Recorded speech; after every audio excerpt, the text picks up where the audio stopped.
sino que iniciamos también con nuestro estudio formalmente. No pudimos ampliar tanto, pero por lo menos vimos un primer gran evento, que fue lo que la tradición conmemora tradicionalmente, valga la redundancia, como Domingo de Ramos, que es la entrada triunfal, cuando Jesús llega a Jerusalén a cerrar con broche de oro su ministerio. Ese momento en el que Jesús, luego de 3 años de ministerio itinerante, ha predicado el evangelio del reino de Dios, ha hecho milagros, ha dejado enseñanzas que han transformado vidas para siempre.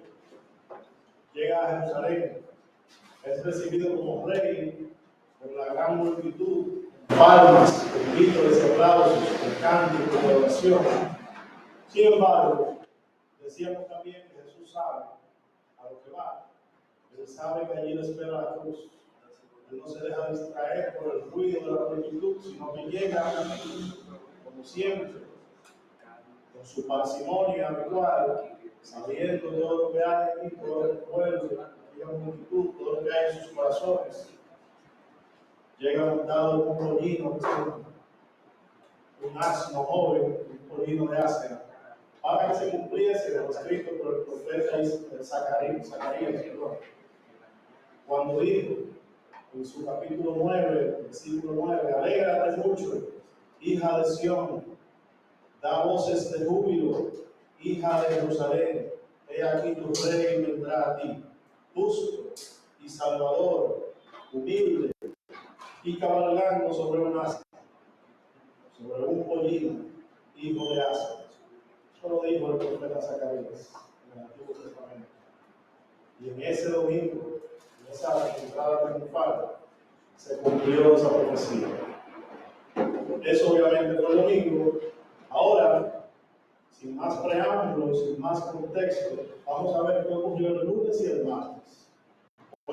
Vamos a ver 2 días, lunes y martes. Al estudio de hoy, he querido ponerle un título un poco trivial, un poco dramático, literalmente dramático. Creo que tenemos una imagen ahí. El título que le hemos puesto a este estudio es Un drama en 3 actos. Un drama en 3 actos. Limpieza del templo y maldición de la higuera. Estos son los grandes eventos, los 2 eventos centrales y más importantes que ocurrieron el lunes y el martes. Los vamos a ver en detalle. Vamos a estudiar estos 2 eventos con mucha profundidad.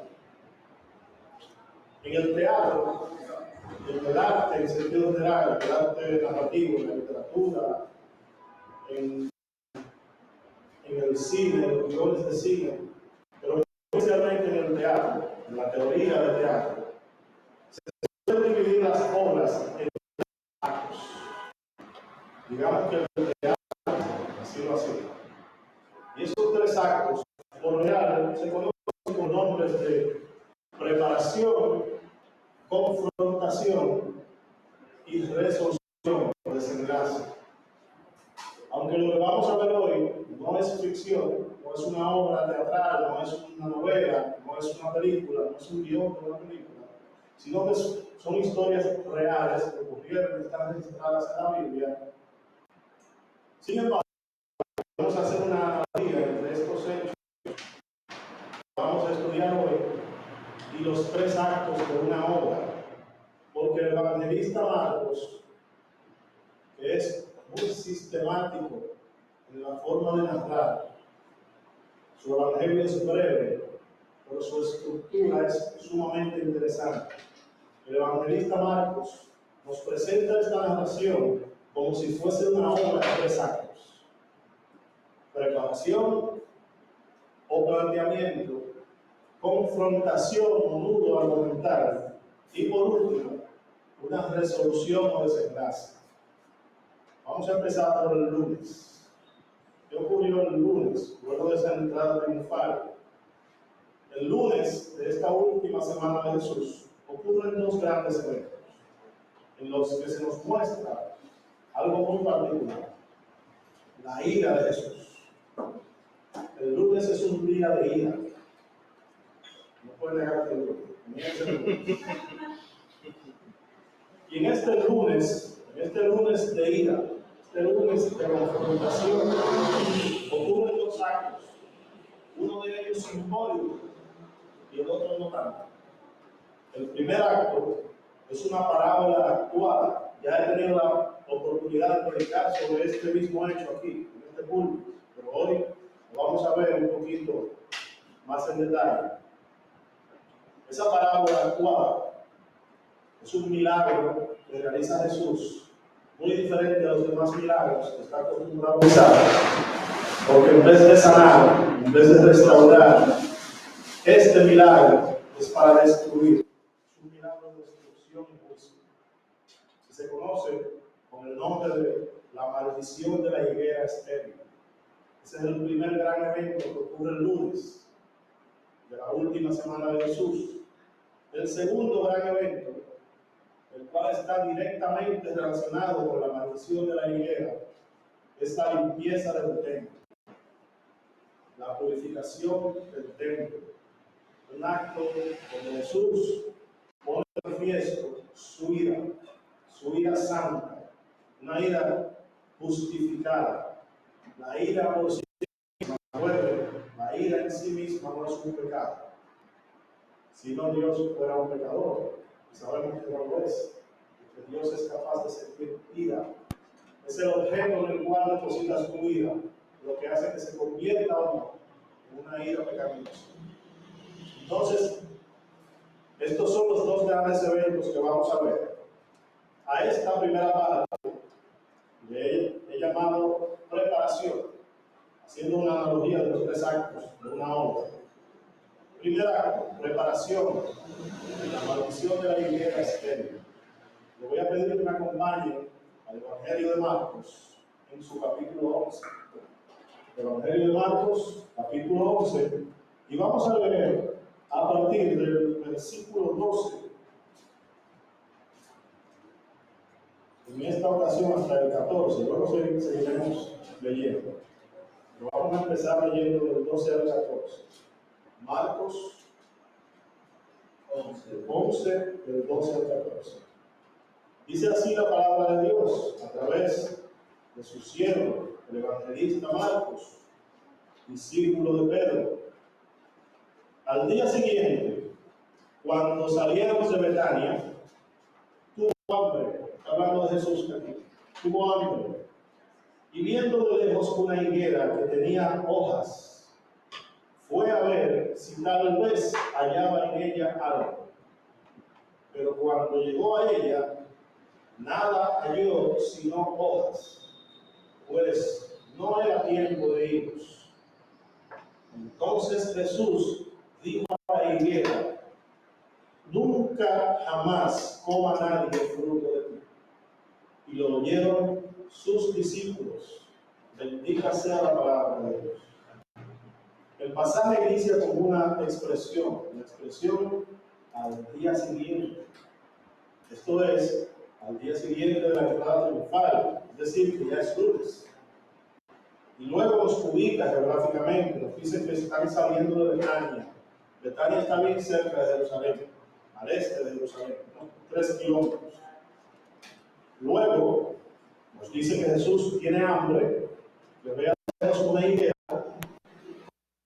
Muy importante este detalle, es una higuera con hojas. El hecho de que tuviera hojas quiere decir que el árbol estaba vivo, estaba aparentemente sano. Sin embargo, cuando se acerca a buscar el fruto, no encuentra nada, solo hojas. Y en una muestra de ira, Jesús maldice este árbol y dice: jamás nadie comerá fruto de él. No me voy a adentrar tanto en las profundidades teológicas de este hecho, como lo hice la otra vez, porque nos ocuparía todo el estudio. Hace ya un par de meses prediqué este mensaje sobre la maldición de la higuera estéril, lo pueden buscar, y aprendimos mucho sobre él, en su contexto, en sus implicaciones teológicas. Bien, en el versículo 13 nos dice que Jesús se acercó a la higuera a ver si encontraba algo. No dice que se acercó a la higuera a ver si encontraba higos, que sería algo normal. Es una higuera, es un árbol que da higos. No, nos dice que se acercó a ver si encontraba algo. Y la palabra algo, como sabemos, es un pronombre indefinido. Algo puede ser cualquier cosa. Lo lógico habría sido decir higos, pero no. El evangelista aquí no nos especifica el fruto. Este pronombre indefinido se utiliza por una razón muy específica. Esta higuera, este tipo de higuera, se llama higuera refloreciente o higuera brevera. Es un tipo de higuera que produce dos tipos de frutos. Higos, obviamente, de ahí viene el nombre higuera, durante el tiempo de higos, es decir, el tiempo normal en donde se supone que esta planta debe producir higos, así lo hace, pero resulta que el pasaje nos dice que no era tiempo de higos, y él se acercó a buscar algo, es decir, él sabía que si el árbol tenía un fruto, no sería higos. Vamos a ver qué. Durante el invierno, estos árboles producen brevas, de ahí el nombre de higuera brevera. Las brevas son inflorescencias, son frutos que no llegaron a desarrollarse. Podemos decir que es el estado intermedio entre la flor y el fruto. Ya no es una flor, pero todavía no es un fruto. Esa inflorescencia, ese fruto no totalmente desarrollado de este tipo de higueras es comestible y se produce en el invierno, se queda ahí, la planta no cae y la gente se lo comía. En esa época del año, en la época del año que está transcurriendo este hecho, que es aproximadamente en la que nos encontramos ahora, no había higos, no era tiempo de higos, pero sí era tiempo de brevas. Por eso Jesús se acercó y manifestó su ira al ver que no tenía brevas, no higos. Es importante aclarar esto, mis hermanos, porque a simple vista se puede ver la reacción de Jesús como injustificada, como desproporcionada, porque Él da una muestra de ira por el hecho de que el árbol no tiene frutos, cuando claramente vemos que no es tiempo de ese fruto. Pero esta explicación que les acabo de dar es para que tengan esa herramienta de defensa, porque los críticos de la Biblia y los enemigos de la iglesia utilizan mucho este argumento para atacar a la persona de Cristo. Dicen que aquello fue una muestra de ira irracional. Bueno, pues ya sabemos que no fue. Lo que hace Jesús aquí, mis hermanos, es una parábola actual. Hay parábolas verbales y hay parábolas actuadas. ¿Conocen la historia de Oseas? El profeta Oseas y la vida de Oseas es una parábola actuada. Lo dejo ahí de tarea para que le dediquen un poco de tiempo a ver esta maravillosa historia del profeta Oseas. Es un ejemplo de una parábola vida actual. Bien, pues lo que hace Jesús aquí es una parábola actual. La higuera estéril representa a la nación de Israel, una nación escogida por Dios como su nación sacerdotal y que sin embargo no había dado frutos espirituales. Todo lo contrario, habían dado la espalda a la voluntad de Dios, estaban perdidos en la idolatría, estaban llenos de sí mismos. La maldición de esta higuera sin fruto es un acto profético, un juicio de Jesús sobre esta nación ingrata y desobediente. Este acto simbólico de Jesús abre el telón para el siguiente evento. Otra muestra de ira santa de Cristo. Y este evento no es otro que la purificación del templo. Este vendría a ser el segundo acto de esta obra, la confrontación. Y miren que le queda muy bien la analogía, porque esto es literalmente una confrontación que vamos a ver. A partir del versículo 15, del mismo capítulo 11 de Marcos, todavía es lunes aquí, vamos a leer hasta el 19.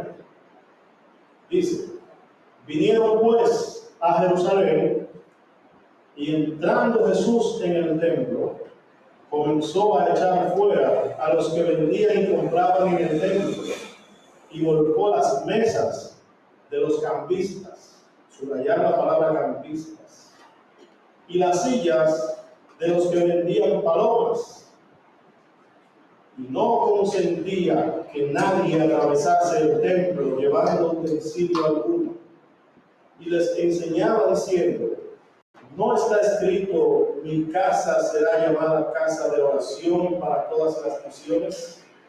Mas vosotros la habéis hecho cueva de ladrones. Y lo oyeron los escribas y los principales sacerdotes, y buscaban cómo matarle, porque le tenían miedo, por cuanto todo el pueblo estaba admirado de su doctrina. Pero al llegar a la noche, Jesús salió de la ciudad. Jerusalén, hermanos, era la ciudad con mayor actividad económica en aquella época. Entre otras razones, porque allí estaba el templo de Jerusalén, que era el segundo templo. ¿Recuerdan? Eso fue parte del contexto. Segundo templo, construido en tiempos de Esdras y Nehemías. Luego de que el primero fue destruido por Nabucodonosor, Esdras y Nehemías lo reconstruyen, y luego Herodes el Grande lo remoza y lo hace más majestuoso. Ese templo está en Jerusalén, y ese es el escenario de esta situación que acabamos de leer. Como el templo estaba allí, que se supone que era un lugar de oración y de adoración, al haber mucha actividad, mucha gente, muchos visitantes, aquel se había convertido en un centro comercial, un centro de comercio. En el pasaje que acabamos de leer, vemos algunas de las actividades comerciales. Había muchas más, pero el texto enfatiza dos de ellas. Por ejemplo, vemos, entre otras cosas, que nos habla de campistas. Por eso no hay que subrayar esa palabra, la palabra campistas.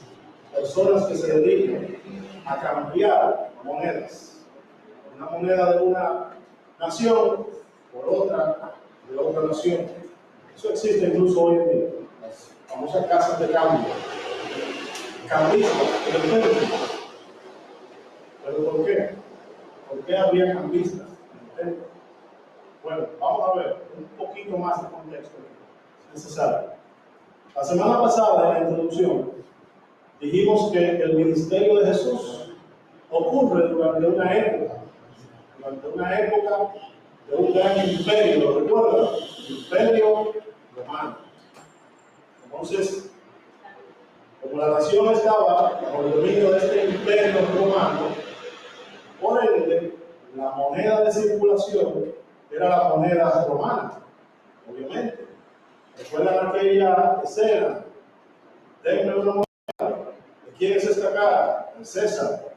Denle al César lo que es del César, de Dios lo que es de Dios. Bueno, la moneda circulante era la moneda romana. Pero esto entonces generaba un problema. Porque los judíos tenían una situación muy peculiar. Esto también lo hablamos en el contexto. Muy importante. Si no pudieron asistir la semana pasada, les invito a que lo vean. Hablamos de que los judíos tenían que pagar impuestos. ¿Recuerdan esto? Y que tenían un sistema de impuesto doble. Que tenían que pagar impuestos a Roma y al templo. A Roma tenían que pagarle en moneda romana, moneda oficial, y al templo tenían que pagarle en moneda judía. Vamos a ver de dónde viene eso. ¿Por qué tenían que pagar específicamente en moneda judía? Esto está en la ley de Moisés. Esto está establecido en la ley de Moisés. Vamos a ver brevemente. Vamos a Éxodo.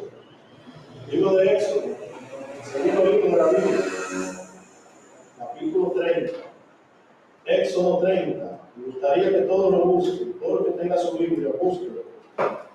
Me imagino que la mayoría tiene la Reina Valera del 60. Recuerdo la semana pasada cuando les hablé de las diferentes traducciones de la Biblia.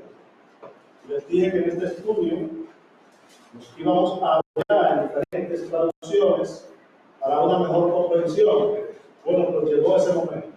Este es uno de esos momentos. Yo voy a leer de una traducción más moderna de la Biblia, que se llama la Nueva Biblia de las Américas. Mientras ustedes leen su Reina Valera del 60, me imagino que es esa que tiene ahí, la de física aquí también. Es bueno que la vayan leyendo para que entiendan, en la medida que yo leo esta versión, entiendan el por qué yo decidí leer esta versión más moderna. En este pasaje hay muchas expresiones técnicas, se mencionan unidades de medida de la época, monedas de la época. Y esta versión, esta traducción, nos actualiza esas expresiones para una mejor comprensión en la actualidad, para la redundancia. Dice, Éxodo 30, del 11 al 15, Nueva Biblia de las Américas. El Señor, donde dice Jehová, la Reina Valera, esta dice el Señor, es otro tema. El Señor habló también a Moisés y dijo, cuando hagas un censo de los israelitas para contarlos, cada uno dará al Señor un rescate por su persona, cuando sean contados, para que no haya plaga entre ellos, cuando los hayas contado. Esto dará todo el que sea contado, medio ciclo, y aquí esta versión dice entre paréntesis, 5.7 gramos de plata. La suya no lo dice, ¿verdad? Medio ciclo, el ciclo es una moneda judía, medio ciclo es igual, equivale a 5.7 gramos de plata. Conforme al ciclo del santuario. El ciclo es de 20 geras. Geras es una unidad de medida también de la época. Medio ciclo es la ofrenda al Señor. Todo el que sea contado, versículo 14, todo el que sea contado de 20 años hacia arriba dará ofrenda al Señor. Bien, volviendo a nuestra narración, el ciclo es una moneda judía, ya lo habíamos dicho, y ya sabemos que en tiempos de Jesús la moneda circulante era la moneda romana. Bueno, pues para presentar esta ofrenda, que es una imposición bíblica, una imposición de la ley de Moisés, para presentar esta ofrenda al templo, cumpliendo lo establecido en esta ley de Moisés, los judíos se veían en la necesidad de cambiar la moneda circulante, que era la romana, por la moneda judía requerida en el medio siglo. Por eso había cambistas en el templo. Esos cambistas le daban el servicio del cambio de denominación de la moneda a cambio de una ganancia. Era un negocio. Era un negocio especulativo y se prestaba para mucho fraude, porque no había una superintendencia de bancos aquí, como tenemos aquí hoy. Eso era libre. A la libre interpretación y a la libre voluntad de ellos. Había mucho fraude y mucho engaño en ese negocio. Ahora podemos entender por qué él volcó la mesa de los cambistas y los llamó ladrones, porque eran ladrones. Pero también dice que volcó las sillas de quién? De los que vendían palomas. ¿Palomas? ¿Cómo así palomas? ¿Por qué había palomas en el templo? Ya entendimos lo de los cambistas, pero vamos a ver, explíqueme lo de las palomas. Vamos a Levítico, otro libro del Pentateuco. Levítico, capítulo 14, versículo 22. Solo ese versículo vamos a leer.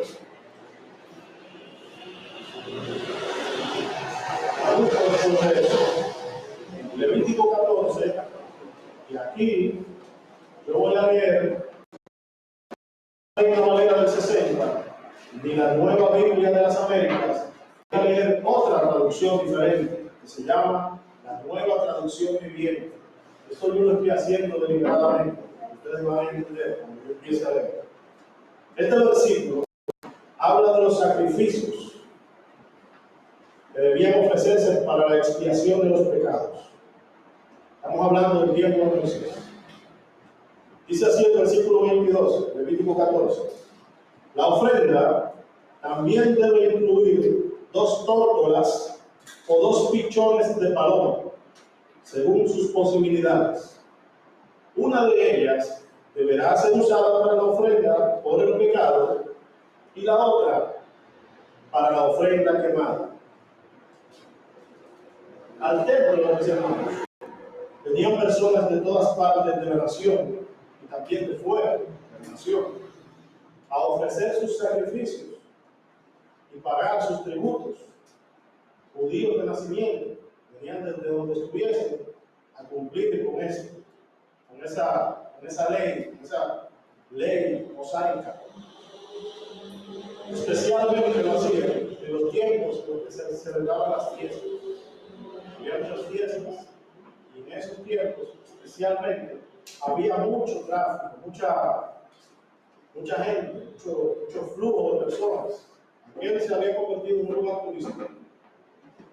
Pero por un tema de logística, era muy difícil transportar animales desde ciudades lejanas, porque no solamente era valor, también se sacrificaban otro tipo de animales, más grandes, más difíciles de transportar.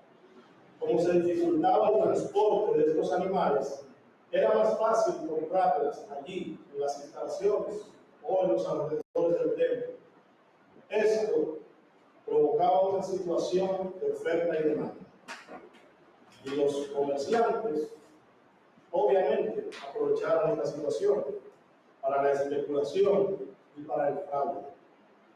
La ira de Jesús se enciende cuando ve todo esto, todo un esquema económico y fraudulento en las mismas instalaciones del templo. Es que eran tan descarados que ni siquiera lo hacían en las afueras, lo hacían dentro del templo. Y los que estaban detrás de eso, los cabecillas de aquella situación, eran los mismos líderes religiosos, especialmente los saduceos. Eran los que controlaban todo ese esquema de comercio, eran gente adinerada. Lo que Jesús hace allí es una muestra de su poder sobrenatural. Porque humanamente hablando, hermanos, había sido imposible para un hombre, de su propia fuerza, un simple hombre, enfrentar todo aquel esquema de comercio sin resultar herido o muerto. Imagínense un hombre que vaya allí al mercado un día cualquiera de la mañana y se pare enfrente ahí y diga: esto se acabó, no más venta de nada. Yo creo que no termina de decir la última oración cuando le dan el primer golpe. Entonces imagínense ese esquema de comercio que era aún mayor, porque ahí había hasta ganado. Aquí no se vende, animales, ahí había todo eso, las pistas, de todo. Un solo hombre, pero sabemos que no era un hombre normal, era Dios encarnado. Solo Él pudo haber hecho eso. Es importante señalar, mis hermanos, me siento con la responsabilidad de hacerlo, que existen diferencias de opinión entre los académicos, maestros de la palabra, teólogos, predicadores, acerca del hecho de si Jesús realizó una o dos limpiezas del templo. Por una razón. Porque los evangelios sinópticos, ¿saben dónde son los evangelios sinópticos?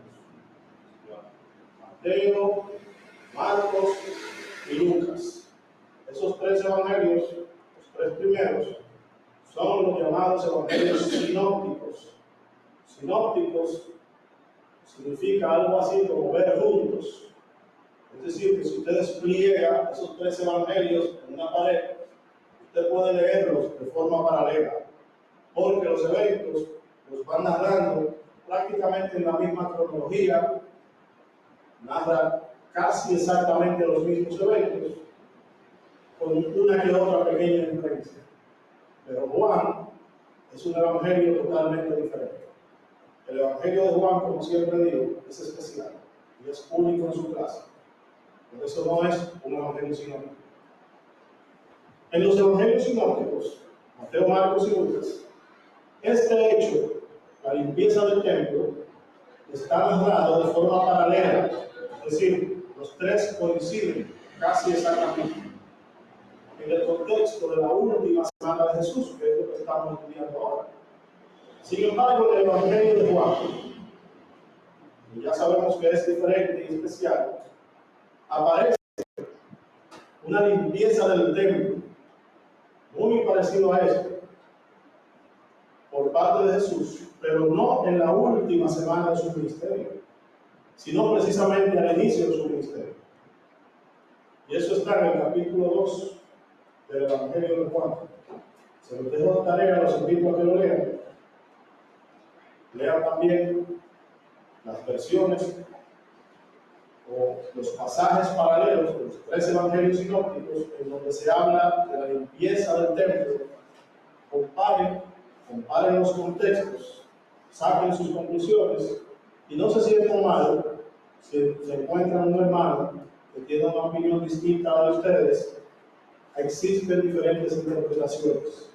No se sorprendan si un día ven un predicador invitado parado aquí hablándoles de la segunda limpieza del templo, de la segunda purificación del templo. No se sorprendan con eso, es normal.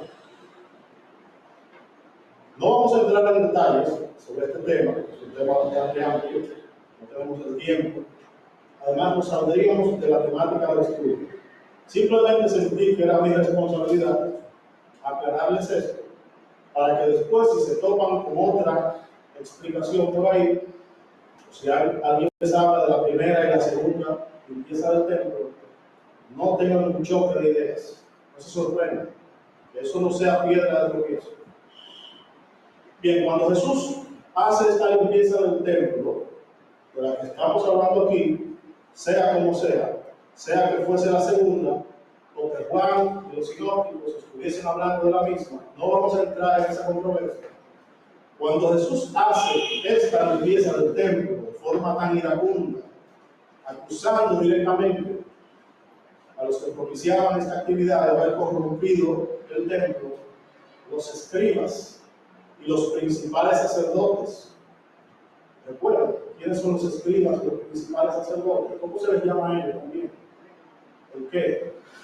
El Sanedrín. Los escribas y los principales sacerdotes llegaron a una conclusión: a este hombre hay que matar. Versículo 18: y lo oyeron los escribas y los principales sacerdotes, es decir, ¿quién? El Sanedrín. Y buscaban cómo matarle. Así, abiertamente. Buscaban cómo matarle. Ese momento, cuando Jesús realiza la purificación del templo, fue un punto de quiebre, un punto de no retorno. Humanamente hablando, diríamos que Jesús firmó su sentencia de muerte en ese momento. Él tenía detractores, personas a las que él no le caía bien, pero en ese momento Jesús se ganó unos enemigos poderosos políticamente y religiosamente. En este momento es cuando inicia la conspiración para matar a Jesús,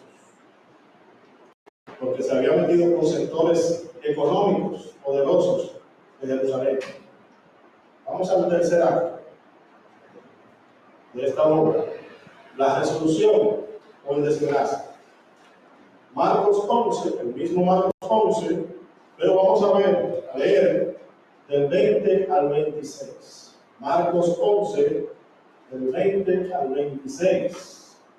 Aquí, mis hermanos, ya es martes. ¿Cómo lo sabemos? Bueno, en el versículo 20 dice, ¿qué dice? Y pasando por la mañana, ¿verdad? Quiere decir que ya amaneció, ya es el día siguiente, ya no es lunes. Y pasando por la mañana, vieron que la higuera se había secado desde las raíces. Entonces Pedro, acordándose, le dijo: Maestro, mira, la higuera que maldijiste se ha secado. Respondiéndole Jesús, les dijo: Tened fe en Dios, porque de cierto os digo que cualquiera que dijere a este monte, quítate y échate al mar, y no dudare en su corazón, sino creyere que será hecho lo que dice, lo que diga, le será hecho. Por tanto, os digo que todo lo que pidiereis orando, creed que lo recibiréis y os vendrá. Y cuando estéis orando, perdonad si tenéis algo contra alguno, para que también vuestro Padre que está en los cielos os perdone a vosotros vuestras ofensas. Porque si vosotros no perdonáis, tampoco vuestro Padre que está en los cielos os perdonará vuestras ofensas. Bien, el pasaje inicia diciendo en el versículo 20, pasando por la mañana. Ya sabemos que es martes. Miren lo rápido que va. Estamos en el tercer día de esta última semana de Jesús. Y dice que cuando pasaron, vieron que la higuera que Jesús había maldecido el día anterior se había secado desde las raíces. Esto sorprende a los discípulos. Como de costumbre, adivinen quién habló primero. Pedro se expresa. Pedro siempre dice lo que los demás están pensando y quizás no se atreven a decir. Maestro, mira, la higuera se ha secado. Curiosamente, Jesús aquí le responde a Pedro. Tenemos que ser muy observadores, mis hermanos, los detalles. Fijémonos en los detalles. Jesús le responde a Pedro, pero de una manera muy peculiar, porque Pedro le habla de la higuera. Pedro es muy específico, dice: Maestro, mira, la higuera se ha secado. Pero Jesús le responde, hablándole de cosas que no tienen absolutamente nada que ver con la higuera. Y pensaríamos así a simple vista, pero lo está ignorando. ¿Será que lo está ignorando deliberadamente? ¿Por qué? Bueno, pues no lo está ignorando. Lo que pasa es que, como les dije antes, todo aquello de la higuera, la maldición de la higuera, fue un acto simbólico, fue una parábola actuada, fue una profecía. Jesús estaba profetizando a través de este acto, de esta parábola actuada. Jesús se estaba expresando en ese momento en términos espirituales, términos proféticos. Y lo estaba haciendo acerca de la nación de Israel, que estaba representada allí en ese árbol, la higuera. La higuera representaba a Israel en esta profecía. Sin embargo, el comentario de Pedro fue sobre la higuera como tal, sobre el árbol, un comentario superficial. La respuesta de Jesús a Pedro es una respuesta espiritual. No fue que lo ignoró y le habló de otra cosa, él habló de lo mismo, pero en su contexto. Jesús está enfocado. Jesús no desciende a lo terrenal, él se queda en lo espiritual. Él no se queda en la superficie. Jesús le habla, en respuesta a lo que Pedro le dice, de tres cosas. Le habla de la fe, le habla de la oración y le habla del perdón. Le habla de la fe cuando dice, versículo 23, tener fe en Dios. Porque de cierto os digo que cualquiera que dijere a este monte, quítate y échate al mar, etc. Tener fe en Dios. Luego le habla, en el versículo 24, le habla de la oración. Por tanto, os digo que todo lo que pidiereis orando, creed que lo recibiréis y os vendrá. Y por último, les habla del perdón, versículo 25. Y cuando estéis orando, perdonad si tenéis algo contra alguno, para que también vuestro Padre que está en los cielos os perdone a vosotros vuestras ofensas. Jesús ha desatado su ira en ese lunes, el lunes de la ira, que tenía que ser lunes. Jesús ha desatado su ira porque la nación escogida de Dios se ha corrompido. Porque esa nación sacerdotal ha corrompido el templo. Esa nación no ha dado frutos espirituales. Ha dado la espalda a las disciplinas espirituales y a la fe, quedándose en lo superficial, en las tradiciones e idolatrando la letra de la ley y no al dador de la ley. Esa ira santa, esa ira justificada, ha dado lugar al juicio. La corrupción del templo es una muestra de que tanto el pueblo se ha alejado de Dios, de que tanto el pueblo se ha alejado de Dios. La maldición de la higuera, mis hermanos, es un juicio por este alejamiento. Lo voy a repetir. La corrupción del templo es una muestra de qué tanto el pueblo se ha alejado de Dios. La maldición de la higuera es el juicio por este alejamiento. Las palabras de Jesús a Pedro, hablándole de la importancia de la fe, de la oración y del perdón, son palabras de exhortación, pero también son palabras de advertencia. No son solo palabras de advertencia para Pedro y los demás discípulos, sino también para nosotros, la iglesia de Cristo. La fe, la oración y el perdón son disciplinas espirituales que nos permitirán estar firmes en nuestro caminar con Cristo, para no alejarnos de Dios, para no dar lugar al juicio en nuestras vidas. Vamos a orar. Señor, te damos gracias por tu palabra. Gracias por tu santo evangelio, este evangelio de salvación que ha sido predicado y que seguirá siendo predicado hasta el fin de los días. Gracias, Dios, porque nos has dado la oportunidad de conocerte a través de tu Hijo Jesucristo, de poder acceder a ti, Señor, porque tú nos has amado primero. Gracias, Señor, por esta ocasión, por este tiempo de estudio. Ayúdanos, Señor, a que lo que hemos aprendido esta noche sea de edificación, no solo para tu iglesia, sino para las vidas de nuestras familias, de las personas de nuestro entorno, para que podamos ayudarnos, Señor, a llegar hasta la cruz de Cristo y caer de rodillas. En el nombre de Jesús. Amén.